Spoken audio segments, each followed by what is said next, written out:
ये लहर ये हवा ভারতের দক্ষিণী সুপারস্টার ইয়াশের সঙ্গে টক্সিক ফেয়ারিটেল ফর গ্রোন আপস চলচ্চিত্রে জুটি বেঁধে আবারও আলোচনার শীর্ষে বলিউড অভিনেত্রী কিয়ারা আদভানি। সিনেমাটিতে বেশ কিছু ঘনিষ্ঠ ও সাহসী দৃশ্যে অভিনয় করে সামাজিক মাধ্যমে কটাক্ষের মুখে পড়েছেন তিনি। নিন্দুকদের একটি বড় অংশ মাতৃত্বের পর এ ধরনের চরিত্রে অভিনয় নিয়ে প্রশ্ন তুললেও থেমে থাকেননি কিয়ারা। সব ধরনের সমালোচনা ও ট্রোলের তোয়াক্কা না করে নিজেই মুখ খুলেছেন অভিনেত্রী। স্পষ্ট জানিয়েছেন ঠিক কোন যুক্তিতে এবং কেন তিনি টক্সিকের মতো চ্যালেঞ্জিং প্রজেক্টে যুক্ত হওয়ার সাহস দেখিয়েছিলেন।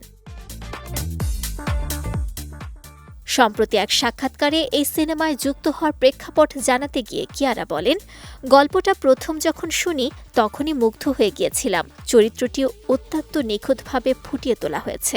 একজন অভিনেত্রী হিসেবে আমি তো সবসময় এমন কাজই খুঁজি। আমার মনে হয়েছিল ক্যারিয়ারের এমন এক পর্যায়ে এসে পৌঁছেছি যেখানে দাঁড়িয়ে এই ধরনের কঠিন একটি চরিত্র ফুটিয়ে তোলার মতো আত্মবিশ্বাস আমার রয়েছে। যদিও চলচ্চিত্রে কিয়ারার আসল চরিত্রটি কেমন তা নিয়ে নির্মাতা এখনও বিস্তারিত কিছু প্রকাশ করেননি। তবে পর্দায় ইয়াশের বিপরীতে নাদিয়া চরিত্রে তার সাবলীল উপস্থিতি আর সাহসী দৃশ্যগুলো ইতোমধ্যেই দর্শক ও অনুরাগী মহলে বেশ নজর কেড়েছে।